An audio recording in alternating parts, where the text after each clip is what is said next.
안녕하세요. 해피프리덤입니다. 오늘은 지역 분석에 관한 내용을 할 건데요. 뭔가 좀 헷갈리는 개념? 그러니까 '이거랑 이거를 좀 구분해서 생각을 했으면 좋겠다.'라는 거에 대해서 얘기를 해 볼까 합니다. 저는 처음에 이제 지역 분석이라고 하기 좀 아직은 부족하긴 하지만 어쨌든 스스로 뭔가 임장을 갔다 와서 그 임장기를 쓰면서 그 지역에 대해서 이제 분석을 할 때 소도시부터 시작을 했어요. 왜냐하면 제가 한 올해 초부터 시작을 했는데 그때는 거의 이제 상승장 끝물이라 지방 약간 소도시에 그나마 좀 지방이 수도권 다음으로 지방이 핫했잖아요. 그래서 마지막에 좀 지방이 핫하기도 했고, 그리고 소도시가 제가 지역 분석하기에는 규모가 작기 때문에 조금 더 수월해서 네, 소도시를 먼저 분석을 시작했습니다. 보통 소도시라고 하면은 한 20 인구가 20-30만 되는 뭐 원주, 강원도의 원주, 뭐 춘천, 강릉 이런 지역도 되고요. 아니면은 충청도의 충주라든지 아니면은 전북의 뭐 군산, 익산 음 요러한 지역들이 인구가 한 거의 30만 정도 되거든요. 20에서 30만 정도. 네. 요런 소도시들은 그래도 쪼끔 부담 없이 내가 쪼끔 한눈에 들어올 수 있을 만큼 네, 분석이 가능한 규모가 그렇게 크지 않은 지여 가지고 좀 부담이 덜해서 소도시부터 시작을 먼저 했어요. 제가 분석을 할 때 이제 세 가지로 쪼끔 나눠서 세 가지 방면으로 나눠서 요렇게 순서대로 분석을 했으면 더 좋았겠다. 그래서 지금도 네, 요렇게 좀 해 보려고 하고 있는데요. 첫 번째는 내가 그 지역을 처음 보고 처음 임장을 가 보고 처음 이 지역에 대해서 분석을 할 때 가장 첫 번째로 해야 될 거는 입지 분석이긴 해요. 그래서 입지라는 게 사실 뭔가 새삼스레 또 개념을 한번 찾아봤어요, 네이버에서. 그랬더니 "인간이 경제 활동을 하기 위하여 선택하는 장소" 라고 나오는 거예요. 그래서 경제 활동이라고 하면은 보통 돈을 벌고 돈을 쓰는 거잖아요. 그래서 돈을 버는 거는 일자리고 돈을 쓰는 거는 뭐 상권이 될 수도 있고요. 학원가가 될 수도 있겠죠. 그래서 정말 우리가 보통 선호하는 아파트 이제 요소들을 따질 때 그게 중요하잖아요. 일자리, 교통, 그리고 상권, 학군 이런 데. 그래서 '아, 입지라는 개념이 이런 거구나.'라는 거를 다시 한번 알게 되었습니다. 그래서 물론 이제 사람 개인마다 어떤 성향이 다르긴 하지만 그래도 일반적으로 우리가 구축보다는 새 아파트를 선호하는 것처럼 일반적으로 선호하는 그런 수요가 있기 때문에 그 수요에 따라서 가격이 정해지고 그거에 따라서 어느 정도 가격을 서열화할 수 있을 것 같아요. 그래서 어떤 지역을 뭐 1 급지, 2 급지, 3 급지라고 해서 3 급지가 무조건 나쁘다, 요렇게 보는 건 아니고요. 그냥 그냥 순서 서열을 하다 보니까 그냥 1, 2, 3 등으로 정한 것뿐이고, 아무래도 1 급지는 누가 봐도 선호하는 그런 요소들이 많다. 뭐 유흥시설이 없다든지 초등학교를 품고 있다든지 학군이 좋다든지 요런 요소들 있잖아요. 그래서 이 입지 분석을 할 때는 뭘 하기 위함이냐면 서열화를 하기 위함이에요. 그래서 어디를 제일 선호하고 어디를 쪼끔 덜 선호하는지, 그거를 뭐 1 급지, 2 급지, 3 급지 요렇게 나눠서 순서를 매겨 보는 거예요. 한 지역에 대해서, 혹은 수도권 같은 경우는 한 구가 될 수도 있고요. 그래서 그렇게 서열화를 하고요. 그다음 또 중요한 게 비율을 구하는 것 같아요. 그래서 똑같은 1 급지, 2 급지, 만약에 원주에서의 1 급지, 2 급지랑 군산에서의 1 급지, 2 급지라 할지라도 그 차이가 뭐 원주는 10% 밖에 안 나지만 군산은 20% 30% 차이가 날 수 있거든요. 그래서 똑같은 2 급지라 할지라도 1 급지와 차이가 얼마나 나는지, 그 옆 동네랑 비율이 얼마 정도 몇 퍼센트 정도 차이가 나는지 고거를 구해야 분석을 하는 이유가 그런 서열을 하고 그다음에 그 서열에 따른 비율을 구하기 위함인 것 같아요. 그래서 저도 아직은 많이 어려워요. 그 비율을 구한다는 게, 적정 비율이라고 하죠, 보통은. 만약에 똑같은 아파트가 1 급지에 있을 때랑 2 급지에 있을 때 그 가격을 가지고 비교를 하면은 이제 과거에 어땠는지 그 과거 비율이 나오겠죠? 근데 그게 또 막 떨어지는 경우가 거의 잘 없어요. 그러니까 1 급지가 좋은 데는 보통 신축만 몰려 있고 2 급지인 곳은 구축만 몰려 있고, 이럴 경우에는 아파트끼리 비교해서는 비율을 구하기가 좀 쉽지 않거든요, 연식 차이가 너무 다르기 때문에. 그래서 그런 게 많아서 저도 아직은 뭐 서열화 정도까지는 어느 정도 해 볼 수는 있겠지만 비율을 구하는 거는 좀 어려운 것 같습니다. 그래도 어쨌든 하긴 해야 되니까 네 나중에 한번 비율을 어떻게 구하는지 아파트 단위 뭐 대표 아파트를 뽑든 아니면 아파트 단위로 비교를 해서 그 입지의 비율을 구하는 방법도 영상을 한번 찍어 볼게요. 그래서 저는 초반에 임장을 갈 때 아파트 안을 뭐 세세하게 돌아다니거나 그러진 않았어요. 그러기엔 시간이 너무 오래 걸리기도 했고요. 그렇게 하면 지치더라고요. 그래서 그 지친 기억들 안 좋은 기억들이 있어서 더 안 가게 될 것 같아서 저는 주로 상권 위주로 갔어요. 상권, 학원가. 아파트는 물론 상품성마다 다를 수 있지만 상품성이 좋지 않은 아파트라도 입지가 좋으면은 가격이 그것보다는 더 쳐주거든요. 그래서 그 아파트 같은 생활권, 그 생활권에 끼고 있는 상권 혹은 학원가는 이제 바뀌기가 좀 쉽지 않으니까 그래서 고거를 중심으로 많이 봤습니다. 뭘 봤냐면 첫 번째는 이제 유흥시설이 있는지 없는지를 봤고요. 그리고 어떤 모양 이런 것도 봤고 그러니까 제일 좋은 거는 이렇게 네모나게 뭐 정사각형 아니면은 뭐 직사각형 이렇게 해서 한 곳에 좀 뭉쳐 있는 그런 상권이 좋긴 하거든요, 이용하기가 편해서. 그래서 고런 거라든지 학원이 많으면 또 좋고요. 학원, 병원이 많으면 좋고 1 층에는 카페 가장 약간 이상적인 상권이죠. 1 층에는 카페, 음식점 그리고 위쪽에는 학원, 병원 요런 게 있고 유흥시설 없고. 어쨌든 요런 상권이나 학원가 중심으로 봐서 그 입지를 좀 판단하려고 했던 것 같아요.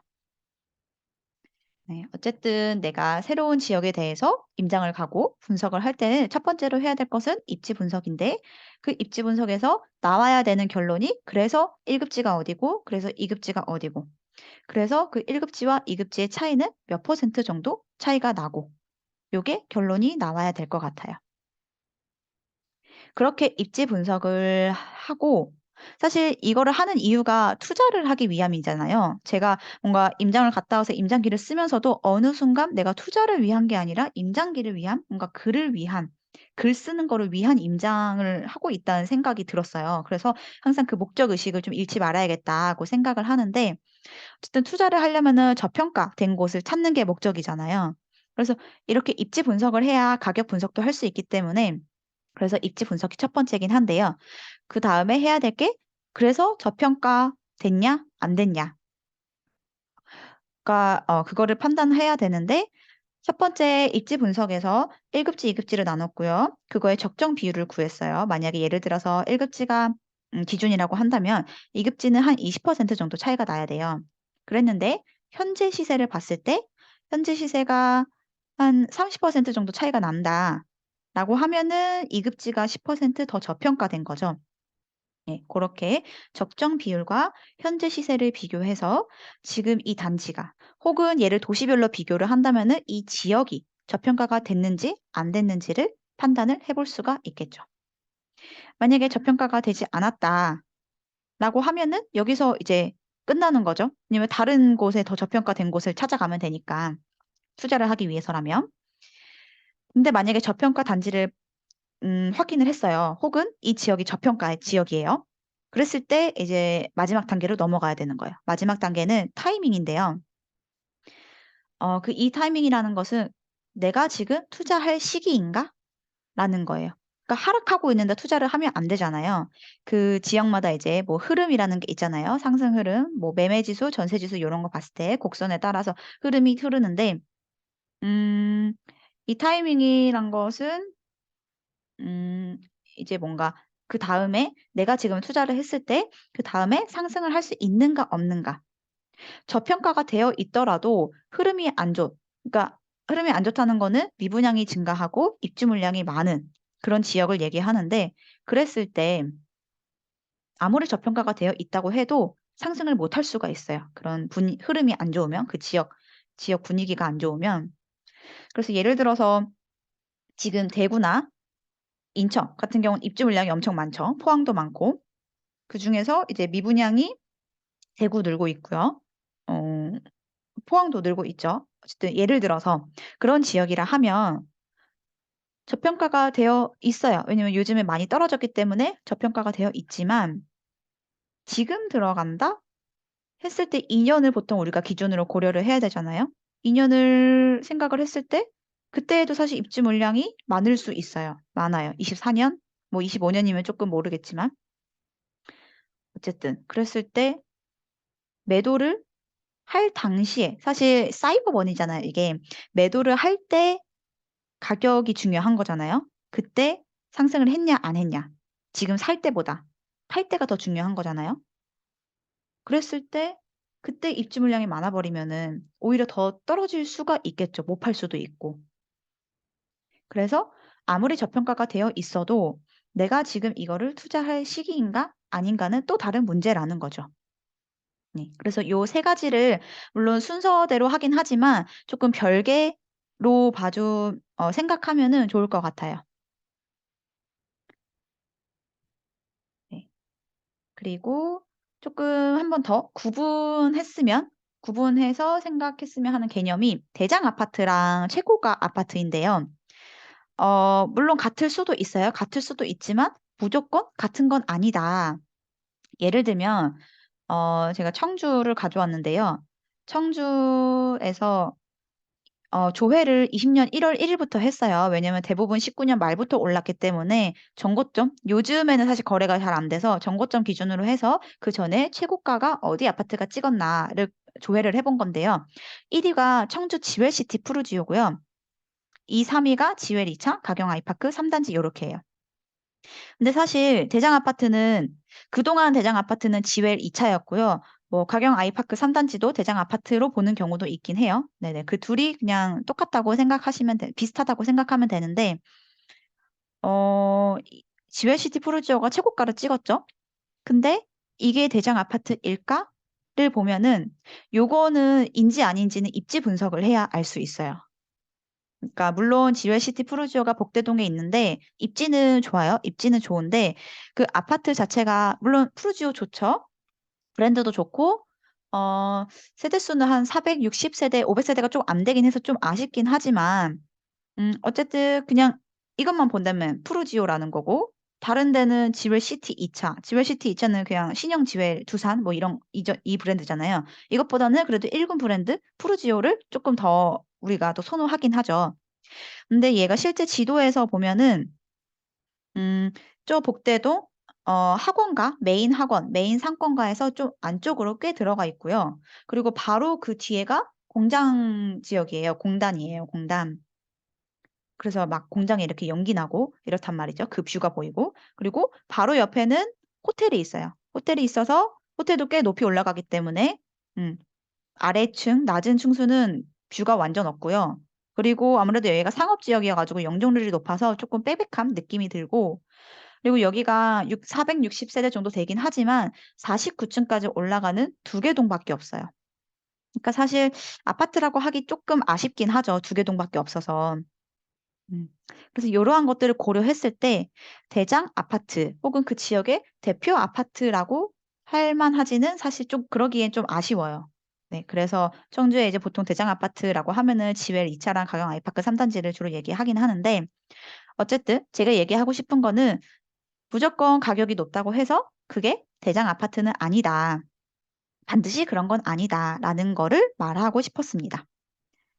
그래서 가격이 높다는 거는 뭐 어떤 단지라도 그러니까 입지가 좋지만 쪼끔 상품성이 약한 단지라도 뭐 어떤 층이라든지 아니면 어떤 호수 뷰라든지 향이라든지 방향 이런 게 좋으면은 가격이 좀 더 높을 수 있어요. 근데 그 아파트 자체가 높은 건 아니거든요. 그래서 고런 거를 잘 구분해서 생각하면은 좋지 않을까. 네. 고런 의미에서 한번 얘기를 해 봤고요. 이것도 좀 비슷한 개념이긴 해요. 입지가 좋다고 반드시 비싼 건 아니다. 이거는 그냥 연식 차이 때문인데요. 물론 연식 차이가 그렇게 안 나면은 입지가 좋으면은 더 비쌀 수 있어요. 근데 연식 차이가 좀 많이 나거나 뭐 상품성이 좀 차이가 많이 나거나 그럴 때는 입지가 아무리 좋다고 해도 예를 들어 특히 지방 같은 경우에는 신축이 바로 이제 대장 아파트가 돼 버리는 경우가 많거든요. 신축이라는 이유 하나만으로 워낙에 지방 그 도시 자체가 작기 때문에. 그럴 경우에는 입지가 안 좋지만 신축이기 때문에 얘가 가격이 더 비싸요. 그럴 경우에 입지의 개념하고 가격의 개념은 조금 다른 것 같긴 해요. 물론 얘가 같은 상품성, 같은 연식이라면은 입지가 좋은 게 더 당연히 비싸겠죠.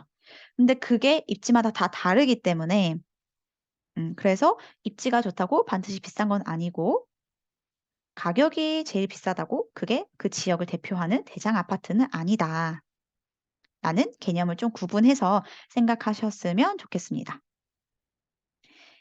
그리고 보통 이제 그 지역의 대장 아파트를 기준으로 해서 그 지역이 저평가되어 있는지 안 되어 있는지 요런 거로 이제 판단하기도 하는데요. 그럴 때 숨어 있는 시세라고 해서 재개발, 재건축 같은 경우에는 네이버 부동산에 이렇게 딱 단편적으로 나오지가 않아요. 우리가 기축 뭐 이미 지어진 아파트를 매매하거나 아니면 사실 분양권 같은 경우에도 이미 프리미엄이 더해져서 네이버 부동산에 가격이 나오죠. 딱 5억 5천, 뭐 7억 이렇게 딱 나오는데 재개발, 재건축 같은 경우에는 뭐 매매가 뭐 3억 혹은 매매가 뭐 4억 이렇게 나와요. 근데 그게 다가 아닌 거죠. 음. 이거는 좀 복잡하기는 해요. 저도 아직은 어렵긴 한데 왜냐면 용어 자체가 좀 어려워서 처음 접할 때 저도 많이 어려웠어요. 근데 용어가 그래도 좀 계속 들어보고 좀 반복해서 하다 보니까 어느 정도는 그러니까 제가 지금 당장 필요한 정보는 이해를 해서 좀 적용을 해볼 수가 있겠더라고요. 네 그래서 '나는 재개발 너무 어려우니까 나중에 해야지.'라고 저도 처음에는 생각을 했어요. 근데 그 지역을 분석하고 가격을 분석하는 데 있어서 얘를 빼놓을 수가 없더라고요. 그러니까 아파트를 볼 때는 물론 뭐 다른 오피스텔이나 요런 것도 보면 좋긴 하겠지만 일단 현재 저는 아파트만 보고 있는데 아파트를 볼 때 분양권이라든지 그냥 기축 아파트뿐만 아니라 '아 재개발도 시세를 알아야겠구나. 그래야 그 지역의 온전히 그 지역을 평가할 수 있겠구나.'라는 생각이 들어서 조금 용어를 익숙하게 하면서 이거를 어떻게 계산하는지 어 그 계산하는 거는 저는 일단 요 한 가지만 알면 된다고 생각을 해요. 그러니까 내가 이 재개발이 나중에 신축이 되었을 때